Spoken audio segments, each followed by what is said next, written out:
Yo, I'm Yovan Buha, Lakers beat writer for The Athletic, and welcome to another Lakers post-game reaction show. I just got back from Crypto.com Arena, where the Lakers beat the Milwaukee Bucks 123-122 without LeBron James. This was a huge win for LA. They improved to 35-30. They are 5-4 since the All-Star break, and they moved back up into ninth. They've been flip-flopping with Golden State for several weeks now between the 9 and 10 seed, but a big win for LA. They're now 5-4 without LeBron this season, which is an important trend for this group, considering it seems like this is an ongoing issue for him. This left ankle tendinopathy, I think I said that right. But Darvin Ham said before the game that it's not something that's going to be cured. It's not something that just by resting is necessarily going to be healed. So this is something that LeBron is going to have to manage. It seems like there's going to be games and stretches where it's worse than others. That's what LeBron said post-game in Sacramento, or after the Sacramento game, rather. I asked him about if there was something that aggravated it or what kind of caused him to have to exit the game specifically. And he just said it reared up at that time. And it was something that in the OKC game, he was fine, but for the most of that Sacramento game, it was fine. But with a few minutes left, it just reared up, and he felt like he couldn't play through it. And then obviously ends up sitting this Milwaukee game, which was a very important game for LA. And the fact that LeBron sat it, I think, was a sign that this is something that is obviously really hampering him if it's going to cost him a game. It was just his 9th missed game of the season. But LA got it done behind a season high 44 points from D'Angelo Russell, his most points in a game since March 2019. So exactly almost 5 years ago. I think it was like March 19th, something like that. So a little less than 5 years, but basically 5 years. So a monster performance from D'Lo. It was his best game of the season because not only did he have the 44 points, but he had 6 rebounds. He had 9 assists. He was contributing in other ways. I thought defensively he had some solid moments, as he's had lately. And then on top of that, he scored 21 of his 44 in the fourth quarter and just absolutely took over this game. Anthony Davis played through a left shoulder injury. Spencer Dinwiddie makes the game-sealing block on Damian Lillard. And this was an impressive all-around win for this group. A win that showed some resolve. The Lakers were actually down by 6 points with a couple minutes left. Milwaukee came storming back after LA had been in control for most of this game. Milwaukee takes the lead late. Dame hits a big 4-point play, a three, getting fouled by D'Angelo Russell, and it looked like Milwaukee was about to seal it, but Rui hits a big three. D'Lo continues to just go supernova in the fourth, and the Lakers end up winning this game. Takeaway number one is this was D'Angelo Russell's best game of the season. I know it's easy to say that because he scored a season-high 44 points, and again, his most points in a game in 5 years, essentially. But to me, it goes beyond that. I think it was the 6 rebounds. It was the 9 assists. I mean, he almost had a 40-point triple-double, which would have been one of the best games of his career, let alone his best game of the season. I thought he competed defensively for the most part, was active. And, the Lakers were hiding him typically on Pat Connaughton, Jay Crowder, those types of guys. But I thought he was engaged and did, again, as evidenced by the 6 rebounds, like what he was active in the paint and cracking back and helping gang rebound and just being active in there. But his fourth quarter was ridiculous. The Bucks, like if there's an indictment on the Milwaukee Bucks and their championship aspirations, it's that perimeter defense. And I know they're without Chris Middleton. I probably should have mentioned that earlier. That is a big piece. That's their third best player. But even without him, I mean, I don't know if he's getting that D'Angelo Russell assignment. Like whatever they threw at D'Lo, it's primarily Malik Beasley, a little bit of Connaughton, a little bit of Pat Beverly was a minus 16 in his 16 minutes. I know Laker fans really enjoyed that. I thought he did the best on D'Lo, and I was pretty surprised that on that final defensive possession, Lakers have the ball down 1 with 23 seconds left, and the Bucks don't close with Pat Beverly. They close with Dame Lillard, and D'Lo draws the switch, and there's a moment of hesitation with Brook Lopez and Dame Lillard, and because Rui kind of slips the screen, he slips early, and Dame isn't sure, am I sticking with D'Lo? Am I, dropping back now that Rui has a path to the rim? And he and Brook Lopez kind of miscommunicate. And that little moment of hesitation is all D'Lo needed because Lopez starts to back up. He retreats to protect the rim because the Bucks are in a drop scheme, and D'Lo just blows by Dame, which, as we know, with D'Lo's lack of athleticism and foot speed, that's saying something. But he gets by Dame, and he's kind of sandwiched in between Dame and Brook Lopez.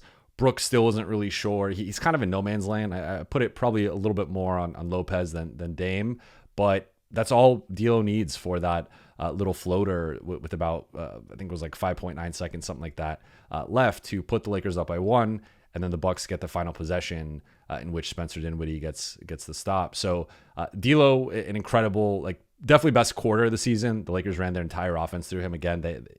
He had 21 of their 27 points in the fourth quarter. Was just incredible on that end. And we've seen this now with D'Lo. When LeBron is out, I think about that Utah game, January 13th in Utah. Lakers lose a close one, but D'Lo goes for a then season high 39 points that had been his season high up until tonight. And that game really unlocked D'Lo, I think, offensively. That was a turning point in his season. From that point on, that kind of kicked off that stretch. He had started to play a little bit better offensively since coming back from the tailbone injury. But that to me really was a turning point, because from that point on, that was when D'Lo started talking more confidently in terms of, I know that the pecking order of LeBron's 1 and AD's 2, or those two in some order, but as a role player around those guys, I need to be aggressive, and I that is the way I can help those guys. It's not being deferential, it's not being passive, it's not being submissive and always looking for them and force feeding them. It's me being a threat myself and me being able to score and take some of the pressure off of them, ultimately helping the offense. And I think you've seen that now for going on almost 2 months or about 2 months at this point since he's come back. So D'Lo, incredible performance. The Lakers do not win this game without his shot making in the fourth quarter. He made big shot after big shot. He had 4 threes in the quarter, tied his career high with 9 threes. LeBron tweeted after the game, called him 9-low instead of D-low. And it's just there's a lot of reasons why the Lakers won this game. Spencer Dinwiddie deserves credit for his defense. AD gutted through that shoulder injury. Austin had some big plays. Rui had a big 3 in the fourth quarter. I thought the rotations overall were a bit better tonight. But the biggest reason of all was D'Angelo Russell and him having a season best performance and probably one of the best games overall of his career when factoring in the context and just the overall play. Takeaway number 2 is Spencer Dinwiddie has surprisingly become one of the Lakers' glue guys. And that's not something I was expecting after Dinwiddie was signed. I thought he would come in, be more of a scorer. If you looked at his usage, he was very ISO heavy, pick and roll heavy in Brooklyn. They ran a lot of their offense through him. And I thought he would come in and be that third guard that the Lakers were really missing this season, with Gabe Vincent missing all but 5 games. And he's done some of the things that they've needed Vincent to do, or wanted Vincent to do rather. But it's come on the defensive end. It's come in the form of rebounding. It's come in the form of doing little things like screening and cutting and spacing properly, and just being a high IQ role player. And it's been weird because the offense has not really been there. Spencer has yet to have a Spencer type game in terms of his offensive production and just a game where he drops 15, 20, 25 points like he's capable of, and like he did multiple times this season with the Brooklyn Nets. And I do think there's ultimately a ceiling in terms of his contributions if he's not going to be that offensive threat that the Lakers need him to be at some point. But I was actually in favor of Darvin Ham starting him. I probably would have gone Max Christie, but Max played 3 minutes in the first half, and that was it. So that's a pipe dream in terms of Max starting. And then I probably would have gone Cam Reddish, just given Cam's defense and the Lakers' need for a point of attack defender. I would have liked the idea of starting him on Dame, but they go with Spencer. And as I said on episode 2 of Buha's block, the 3-guard lineup has actually worked with Spencer, Austin, and D'Lo. With that trio on the floor, the Lakers had outscored opponents by 7.6 points per 100 possessions entering Friday's game. So it had been actually successful, and a lot of that had been next to AD and Rui. So this was a lineup combination that the Lakers have been using in recent weeks. And though it was outplayed ultimately by Milwaukee's starting lineup, the Lakers won crunch time, and they actually outplayed the Bucks in the fourth quarter and won those minutes with that starting group. So despite Spencer finishing the game as a -2, he comes up with the big block on Dame. If you go back and watch it, he positions himself where he cuts off Dame's driving lane to the left, shades him right, and pushing him right. Dame likes to take that step back and have that space, and Spencer basically forced him into taking a certain shot from a certain angle. He mirrors him and slides his feet, doesn't fall to the step back, and blocks it, and just uses his size and length. And he wasn't even supposed to be on Dame. The Lakers, Bucks did a good job of forcing the Lakers into switching that. It was Reddish initially guarding Dame, and then Connaughton. There's an action where Reddish switches on Connaughton, and then Spencer takes the Dame matchup. So in theory, at the time, when you're looking at it with that 5 point, however many seconds were left, it looks like Dame's about to get a good look against Spencer. Even though Spencer, I thought, did a solid job on him for most of the game. He started off on Dame. He was the primary point of attack guy. And again, he shades him to the spot. He knows Dame's tendency to take that sidestep, step back. He's not as effective, doing it to his right, and Spencer gets the block, and the Lakers win the game. So I like the Spencer signing. I thought he was going to be a net positive, and he has been. It just hasn't been in the ways that I expected. I thought it was going to be more of stabilizing the offense, bringing in another ball handler, another playmaker, and he has done those things. But I was expecting more scoring, better 3-point shooting, not a 5-point, 2 rebound, 3 assist night, but where he really helped was 1 steal and 2 blocks. And he's been something of a defensive playmaker for them. And again, that was not something I was expecting, given some of his defensive performances and his effort, and just the film on him. Going back and watching his defense of Brooklyn, it wasn't great. It's not exactly the role that I think many were expecting, but he's been helpful nonetheless. And so far, I've been impressed with his ability to become a glue guy for this team and do a lot of the dirty work, things that some of the other rotation players either aren't capable of doing or haven't been willing to do. And finally, takeaway number 3 is Anthony Davis's shoulder injury is a bit concerning. We spoke with AD after the game in the locker room. He had his shoulder wrapped up. So what happened was 23 seconds left in the third quarter. He tries to take a charge on a Giannis drive. Jackson Hayes goaltends it, and it ends up being a blocking foul. But on the play, Giannis bulldozes into his left shoulder, and you could see AD's immediately in pain during timeouts and during the quarter break. He was having his shoulder worked on, and I hadn't noticed it at the time, but then once I saw people posting about it on Twitter and posting the screenshots of it and the videos of it, I started monitoring it during the game, and AD was not moving his left arm at all. There were times where he'd be hands on his hip, and it wasn't hands on his hip, it was hand on his hip, and it was just the left arm was straight and his right arm was on his hip. And dapping guys up during timeouts, he was using his right arm across his body in situations where he might just use his left hand, and it was really jarring to see. And he went 0 for 1 from the floor in the fourth quarter. It was basically a decoy out there, and he talked about that after the game. But he wasn't able to raise his left arm and his left shoulder, wasn't able to move it much, he said, and just decided that he was going to gut it out because this was a winnable game. This was an important game, and he wanted to be there for his teammates. So for those who have continued to knock AD and call him Mr. Glassman and take shots at his durability and his ability to play through pain, play through injuries, this is a game that should be remembered when those conversations are happening, because he gutted that out with one arm basically and was still playing defense, was still battling on the glass, had a few rebounds in the fourth quarter,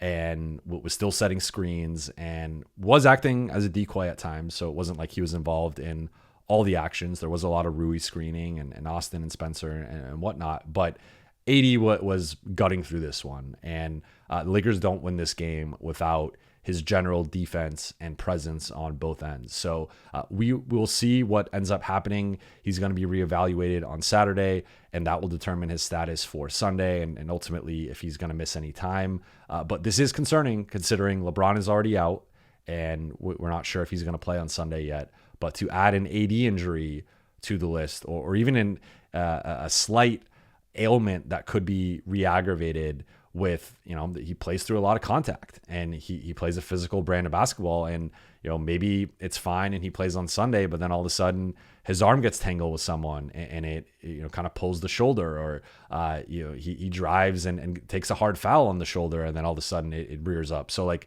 this is something to monitor moving forward. AD's largely been healthy this season. This would be the first like notable injury potentially, depending on what it ends up being, but this is something to monitor moving forward, because this would be terrible timing for the Lakers to lose the guy who I think has been their best player overall this season. That'll do it for tonight's post-game reaction. If you have not checked out Buha's Block, my new Lakers podcast, you can do so. I had 2 episodes this week. On Monday, I spoke with Lakers guard and one half of Hillbilly Bogey, Austin Reeves. I also spoke with the other half of Hillbilly Bogey, Trent Swaim.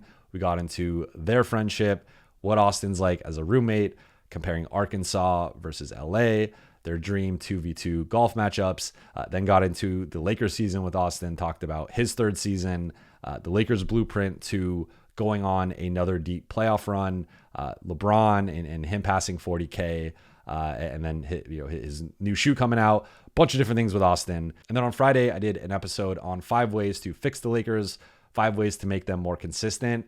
And I don't know if Darvin Ham is a subscriber to my YouTube channel or to Buha's Block, but I will say several of those things did happen in the game. The Lakers were more creative in using AD. There was more AD pick and rolls with him as the ball handler, more back screens for him, more trying to get him downhill. The rotation made a lot more sense. There was no Torian at the 4. There was some Jackson next to AD. And I know part of it was LeBron was out, so the Lakers had to mix up the rotation. But I thought them playing with more size, and when playing Torian and Cam together, it was those two at the 2 and the 3 next to Austin or next to D'Lo or next to Spencer. So like, the rotation made a lot more sense to me. Torian came in and hit some big shots in that second quarter, had 8 points, and I thought, kind of swung the momentum during that stretch a little bit.